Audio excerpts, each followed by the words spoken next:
Hey, Liron here. I want to share with you the one brush technique that changed how I paint with watercolors. Now, I remember a time about 10 years ago where my biggest struggle with watercolor, just getting started, was literally just being able to paint the shape I'm seeing. Okay, so I have a shape here and just fitting my brush lines into it. So I'm going to jump into it and I'll show you. Just being able to fit the shape and not go like all outside it and kind of mess it up, and you might be dealing with the same thing. This is pretty basic, but I'll show you. What you want to do is learn how your brush behaves. I'm going to grab just a random piece of paper. You want to learn its behavior. Every brush is going to be a little different. So if I look at this brush, for example, right, it can expand. So this is how much it expands. It has this hair that kind of sticks out to the side, and I'm going to brush a bit over. By the way, this is a Michael Soloviev brush from his basic 3-set brushes. It's fantastic. There should be a link somewhere in the description box. But in any case, look, you learn how to work with your brush. How much will it expand? What happens if I rotate it is huge. Just rotating the brush around changes what the shapes look like. And this is something that not enough people use to their advantage. Okay, so you want to learn your brush. If you have a different brush, right? Like, now let's just use this kind of an Escoda brush as an example. So I have another one that I like using a lot, my Escoda brush. Similar concept where you learn to work with your brush. How much does it expand when you press it? And after, and let's go back to the Michael Soloviev brush, if I paint a lot in this direction, now you see how it flattened? Can you see how it flattened in that direction? So if it flattened, can I use it for sharp lines? So if I need to get like a power line, will I use the side of the brush? No. So let's go back to this quick demo. I'll just show you how I approach this. Once again, I'll go over what I have here, and I'm filling in the shape. And as I reach down to the edge here, I could go like this. That'll be a little easier. Or, because I'm familiar with it, I'm not going to use this side, because what happens is you see it sharpened. This side is going to create a mess. Instead, what I'm going to do is use the sharp bit. See? The sharp, thin bit that I just showed you about earlier, and fill in this shape a little carefully. Okay, and then I'm going to press it all the way through and fill it in carefully. Now let's do another quick one, okay? I'm going to show you some more maybe complex ones or interesting ones. So here you see I'm not going like this, because how am I going to get this? This isn't a pointy brush. It has a bit of a flatness to it. So instead I go with the thin side, and look, I'm pressing slowly and I'm rotating as I move along the area. I'm using the thin side, okay? If you want to get this kind of a line, you get it, you press, you let it expand the most, and look, I'm slowly picking it up, okay? And I'm kind of nervous, I'll admit, because it's a demo, but if I were to do this for myself, these lines would be even smoother, because the proof is just look at the paintings.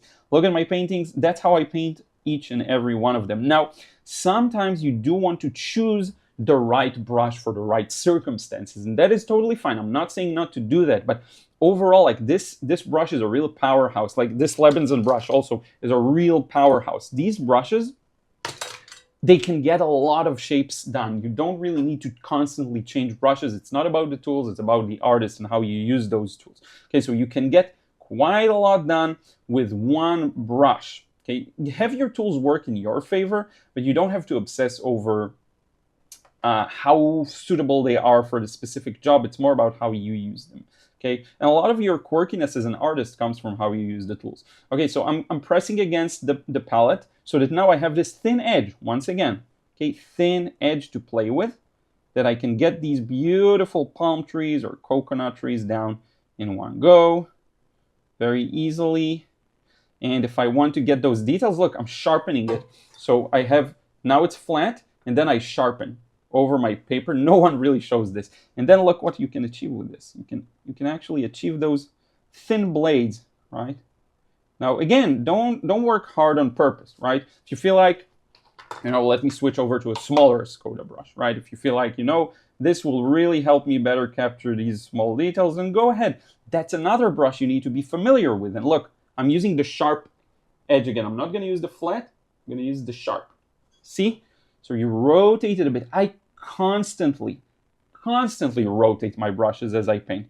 You'll see me do that all the time. And it's funny because I don't think I ever really mentioned it with this much attention to it but I do this all the time, and it's a big part of what allows me to get shapes right the first time. And when you look at a lot of masterful painters' work, they have just mastered laying down the shape simply and easily. They don't have to actually fill in the area like this, which can often for large shapes lead to patchiness, like you see here, because I was talking through it, or it leads to just a messiness of edges, that some edges dry, some stay wet, so if possible, you do want to work a bit on this, on your ability to just lay down the wash. Again, use the brush to your advantage. If it's a brush that's a little malleable and stays a little squished in a certain direction, use it, use that direction for sharpness,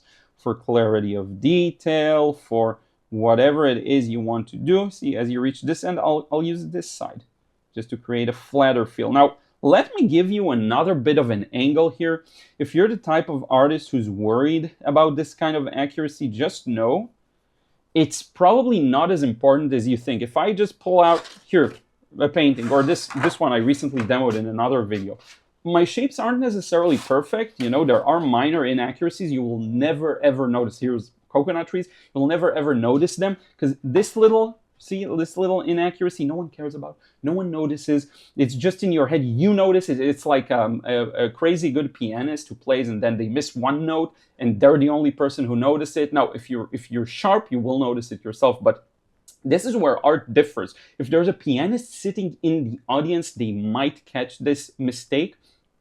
But if an artist sees your painting, they won't catch the mistake. The reason, even a skilled artist, the reason is they don't know your vision. They don't, and your painting is not based on an objective, correct way of playing a music piece. It's based on your own artistic vision. No one but you knows it. And as long as you're able to add the details in, here's another fun one I have here from a recent demo. As long as you're able to just add those details in more and more and gradually, no one will notice. Like, look at these lines, right? All of this is inaccurate. All of these details are inaccurate. They're not perfectly how I wanted them to be, but that's fine because we're talking about, an inch, a millimeter or two in every direction. No one cares about that. In the grand scheme of things, no one will notice it. No one will care for it. I hope that makes sense. I hope that was useful. If you want to master watercolor freedom, check out the first link in the description box below. It will lead you to the frustration-free watercolor course. Thousands of students have gone through it, and the feedback for years now, it's been out since 2017 or so, almost a decade. So the feedback has been really, really good. Consistently, I'm still getting emails every week from someone who's like, finally it clicked. Finally, I'm able to paint with more freedom. Check it out. If you click the link, by the way, put in your details, okay, and you'll be taken to an overview of the method described and taught in the course. Just watch the quick video. There'll be a button. Click that, fill in your details, and you're in. You get immediate access, lifetime access. Just join. You'll have fun. Thank you so much for watching this video. I hope it gives you something. It's so basic, right? The brush. It's the first thing you use with watercolor, but it's so easy to forget sometimes. And if you're struggling filling in the shapes, that's what you need, Use the brush's shape to your advantage. Learn it, right?